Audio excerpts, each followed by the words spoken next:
Hello बच्चों, welcome to Success Coaching Point all in one. जैसे कि बच्चों, आज हमारा केमिस्ट्री का डे है और हमारा केमिस्ट्री का फर्स्ट चैप्टर चल रहा है। लास्ट वीडियो में मैंने बेटा आपको केमिस्ट्री के यानी कि 11वीं क्लास की केमिस्ट्री के फर्स्ट चैप्टर का टोटल एक चार्ट पेपर बनाया था। उस चार्ट पेपर में उसका पदार्थ की अवस्थाओं का वर्गीकरण करा था। तो उसमें सबसे पहले अवस्था जो थी हमारी पदार्थ की भौतिक अवस्था यानी कि भौतिक अवस्थाओं का वर्गीकरण था।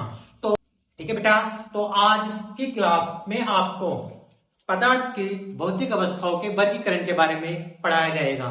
आज की क्लास भी आपके लिए बहुत ही आसान तरीके से, बहुत ही आसान भाषा में होने वाली है। ठीक है बेटा, हर टॉपिक को बिल्कुल इसी तरीके से आपको समझाया जाएगा। तो बेटा, पदार्थ की भौतिक अवस्थाओं को समझने के लिए वीडियो को पूरा देखें। तो मैं आज अपनी क्लास स्टार्ट करता हूं।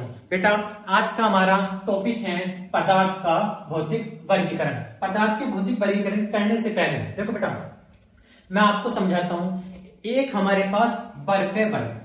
ठीक है, बर्फ अभी जैसे हम बर्फ को देखते हैं वो किस अवस्था में होता है? ठोस अवस्था में। उसको थोड़ी देर हम नेचुरलिटी वायु बाहर निकाल के रख दे, फिर इससे बाहर निकाल के रख दे, तो वो धीरे धीरे धीरे धीरे धीरे यानी कि द्रव पानी बनने लग जाएगा। फिर कुछ टाइम बाद अगर हम उसे और ज्यादा टेम्परेचर के अंदर रख दें तो वो पानी जो था वो भाप बन जाएगा यानी कि गैस बन जाएगा। तो ये पदार्थ की अवस्थाओं में चेंज हुआ है। तो पदार्थ की 3 अवस्थाएं निकल के आई है। नंबर 1 ठोस अवस्था, नंबर 2 द्रव अवस्था, नंबर 3 गैस अवस्था। तो यानी कि जैसे मेरे ये आइस है, इस आइस अभी फिलहाल इस कंडीशन में ठोस अवस्था यानी कि बर्फ अब ठोस अवस्था में है। जैसे मैं इसका टेम्परेचर चेंज करता हूं, तो बेटा ये द्रव अवस्था यानी कि पानी शेप में पहुंच जाएगा। अब इसका यदि हम और ज्यादा टेम्परेचर चेंज करते हैं तो ये हमारा गैस यानी कि जल वाष्प में पहुंच जाएगा। अब हमारा ठोस अवस्था क्या है, द्रव अवस्था क्या है, गैस अवस्था क्या है, सब आइए बेटा हम समझते हैं। सबसे पहले पदार्थ की ठोस अवस्था क्या है। तो बेटा, ठोस अवस्था को इंग्लिश में सॉलिड स्टेट कहते हैं। ये क्या है, पहले इसका डायग्राम समझने की कोशिश करेंगे। बेटा, मेरे पास एक ठोस पदार्थ हो गया। इस ठोस पदार्थ में ये जो दिख रहे हैं ये बेटा इसके अणु हैं, ये इसके अणु हैं। और इसके अणु तुम देखे होंगे बिल्कुल पास बिल्कुल मिले हुए हैं। इनके अणुओं के बीच में गैप नहीं होता। इस अवस्था को ठोस अवस्था कहते हैं। जैसे मेरे पास ये डस्टर है, इस डस्टर पे ये लकड़ी लगी हुई है। इस लकड़ी को यदि मैं ऐसे खींचूं, ऐसा मोड़ूं, इस पर कोई इफेक्ट नहीं पड़ रहा ना। इसके जो अणु हैं वो बहुत ही पास हैं और बहुत ही मजबूत आकर्षण बल से जुड़े हुए हैं। इसके अणु अगर मैं बीच में से पकड़ के निकालने की कोशिश करूं, नहीं निकलने का। जैसे ये वाला अणु है तो इसको मैं बाहर निकालने की कोशिश करूं, आसानी से बाहर नहीं निकलने का। तो जिसके अणु आसानी से बाहर ना निकल सके, जिसके अणु मजबूत प्रबल आकर्षण बल से जुड़े हुए हो, उस अवस्था को पदार्थ की ठोस अवस्था कहते हैं। और इसमें देखो, यदि इस शेप में है या इस शेप में है या इस शेप में, किसी भी शेप में हो और ठोस है तो इसके अणुओं के मध्य आकर्षण बल प्रबल होगा। अगर मैं इसकी परिभाषा की बात करूं, परिभाषा क्या है? पदार्थ की वह अवस्था यानी पदार्थ की वह अवस्था जिसका आकार और आयतन। बेटा, आकार क्या है?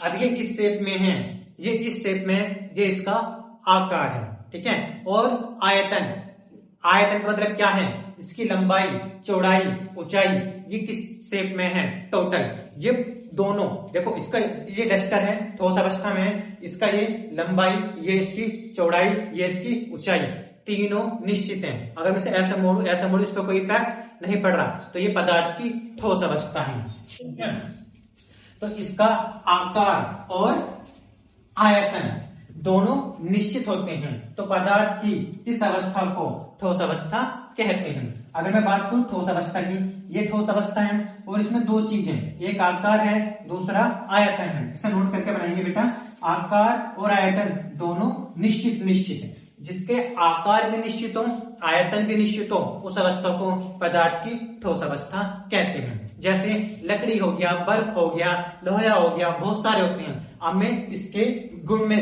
गुण समझाता हूं। अब मैं इसके बेटा गुणों की बात करता हूं, ठोस अवस्था के गुण। आइए बेटा, अब हम बात करते हैं ठोस अवस्था के गुणों की। ठोस अवस्था के गुण निम्नलिखित होते हैं। ठोस अवस्था के निम्नलिखित गुण हैं।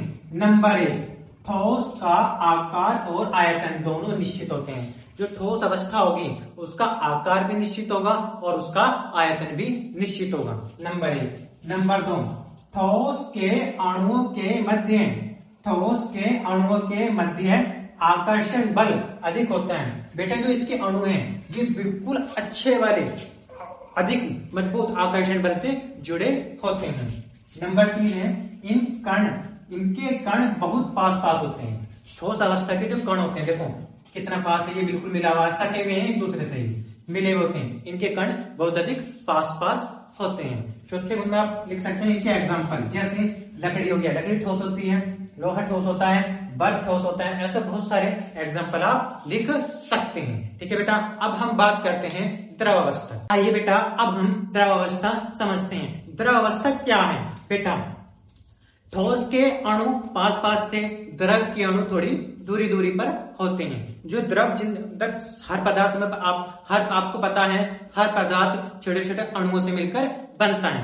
तो बेटा अगर मैं बात करूं द्रव अवस्था के डायग्राम की, आइए इसके अणु पहला, दूसरा, तीसरा, चौथा, पांचवा, ऐसे धीरे धीरे धीरे आप देखे होंगे हर अणु के बीच में थोड़ा थोड़ा गैप है ना बेटा? थोड़ा थोड़ा गैप है, लेकिन ठोस अवस्था में इस तरह का कोई गैप नहीं था। तो जिस अवस्था में थोड़ा थोड़ा अणुओं में, जिस अवस्था के अणुओं में थोड़ा थोड़ा गैप हो, जिस अवस्था के अणुओं में थोड़ा थोड़ा गैप हो, उस अवस्था को द्रव अवस्था कहते हैं। अब बेटा द्रव की एक प्रॉपर्टी है, द्रव है उसको आप जिस भी बर्तन में डालोगे वह उसी का आकार ले लेगा। अगर आप पानी को ग्लास में रखेंगे तो पानी ग्लास का आकार लेगा, पानी को बोतल में रखेंगे पानी बोतल का आकार लेगा, पानी को थाली में रखेंगे तो पानी थाली का आकार ग्रहण कर लेगा। तो भैया इससे पता चल रहा है कि जो द्रव अवस्था है उसका आकार तो हमारा अनिश्चित है। ठीक है, लेकिन 1 लीटर पानी को यदि हम अलग अलग बर्तन में डालेंगे तो वह पानी हमारा 1 लीटर ही रहेगा, यानी कि इसका आयतन तो निश्चित है लेकिन आकार अनिश्चित है। यही इसकी परिभाषा बन गई। क्या है?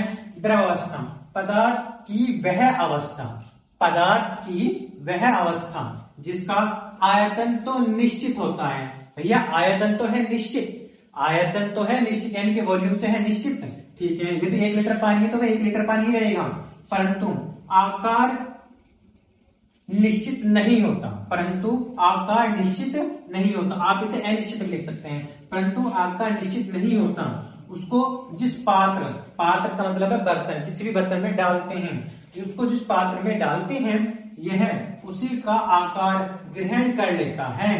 इस अवस्था को द्रव अवस्था कहते हैं। भैया उसको जिस आकार में डालोगे वह उसी का आकार ग्रहण कर लेगा, इसको द्रव अवस्था कहते हैं। जैसे मैंने अभी आपके यहाँ लिखा है द्रव अवस्था। बात करें आकार और आयतन की। द्रव का आकार अनिश्चित, आयतन निश्चित, यानी कि आयतन जिसका आयतन निश्चित हो और आकार अनिश्चित हो उस अवस्था को द्रव अवस्था कहते हैं, पदार्थ की द्रव अवस्था कहते हैं। ठीक है बेटा, अब हम बात करेंगे पदार्थ की द्रव अवस्थाओं के गुणों की। यदि हम बात करें द्रव अवस्था के गुणों की तो द्रव अवस्था के गुण ठोस अवस्था के गुणों से लगभग मिलते जुलते हैं। चलो नंबर 1 द्रव अवस्था के गुण, द्रव अवस्था के निम्नलिखित गुण हैं। नंबर 1 द्रव का आकार अनिश्चित होता है। नंबर 1 गुण परिभाषा से निकल गया। नंबर 2 द्रव का आयतन निश्चित होता है, यह भी परिभाषा से निकल गया। नंबर 3 द्रव के अणुओं के मध्य आकर्षण बल ठोस के अणुओं की अपेक्षा कम होता है। ठोस के अणु पास पास थे, उनमें आकर्षण बल अधिक था, इनके अणु थोड़ी दूर दूर हैं, इनमें आकर्षण बल थोड़ा कम है। फिर है नंबर 4 इनके कण ठोस की अपेक्षा दूर दूर है, उसके कण पास पास थे, इनके कण दूर दूर है। नंबर 5 जैसे दूध, पानी, तेल, ऐसे बहुत सारे पदार्थ हो सकते हैं जो कि द्रव अवस्था में पाए जाते हैं। इन अवस्थाओं को द्रव अवस्था कहते हैं। बेटा अब हम बात करते हैं पदार्थ की गैसीय अवस्था की। जिस तरीके से ठोस के अणु पास पास थे, द्रव के अणु थोड़ी दूर दूर थे, गैस के अणु की बात करें तो गैस के अणु ठोस और द्रव की अपेक्षा बहुत दूर दूर होते हैं। अब जब अणु बहुत दूर दूर होंगे तो उनके मध्य लगने वाला आकर्षण बल भी बहुत कम होगा। तो यदि मैं इसकी परिभाषा की बात करूं, परिभाषा पदार्थ की वह अवस्था जिसका आकार और आयतन दोनों अनिश्चित है। कैसा बेटा? दोनों ही अनिश्चित हैं।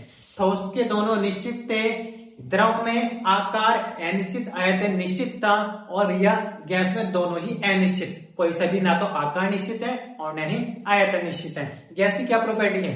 गैस को आप सिलेंडर में भरते हो, सिलेंडर का आकार ले लेते हैं, कमरे में भरेंगे, कमरे का आकार ले लेगी। उसको हम जिस भी शेप के सिलेंडर में डालेंगे उसी शेप का आकार ग्रहण कर लेगी। गैस की ये प्रॉपर्टी होती है। और ये प्रॉपर्टी कब होती है? जब उसका आकार अनिश्चित होता है। जब हम उसको कमरे में भरेंगे, आयतन बढ़ गया, सिलेंडर में भरेंगे, आयतन चेंज हो गया, तो उसे जिस भी पात्र में डालते हैं उसका आयतन चेंज होता चला जाता है। तो पदार्थ की इस अवस्था को द्रवावस्था, पदार्थ की इस अवस्था को, तो पदार्थ की इस अवस्था को गैसीय अवस्था कहते हैं।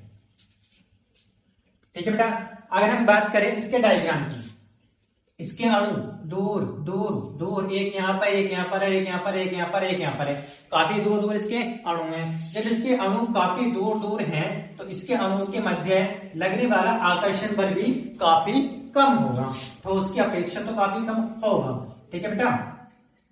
अब बात करते हैं गैसीय अवस्था। गैसीय अवस्था में आकार और आयतन की दोनों भैया कैसे लिख रहे हैं? अनिश्चित अनिश्चित। जिसका आकार और आयतन दोनों निश्चित हो उस अवस्था को पदार्थ की गैसीय अवस्था कहते हैं। अब हम बात करेंगे पदार्थ की गैसीय अवस्थाओं के गुणों की। बेटा अब हम गैसीय अवस्था के गुणों की बात करते हैं। ठीक है बेटा। गैसीय अवस्था के भी गुण ठोस और द्रव्य जैसे ही हैं। नंबर 1, गैस का आकार और आयतन दोनों अनिश्चित होते हैं। परिभाषा से निकल के आ गया पहला गुण। तो नंबर 2, गैस के अणुओं के मध्य आकर्षण बल बहुत कम लगता है। जो क्योंकि बेटा इसके अणु काफी दूर दूर दूर दूर हैं, तो इसके अणुओं के मध्य आकर्षण बल बहुत कम लगता है। नंबर 3 है बेटा, इनके कण बहुत दूर दूर होते हैं। इनके कण बहुत दूर दूर होते हैं। नंबर 4, एग्जाम्पल पे जैसे हाइड्रोजन गैस होगी, ऑक्सीजन गैस हो गई, कार्बन डाइऑक्साइड गैस हो गई, हमारी वायु में बहुत सारी गैसें हैं। ये सभी गैसें हमारी गैसीय अवस्था होती है। ठीक है बेटा। उम्मीद करता हूं आपको आज की क्लास में ही होगी। चलिए देखिए बेटा, चैप्टर को पूरा समझने के लिए हर वीडियो को शुरू से लास्ट तक जरूर देखें।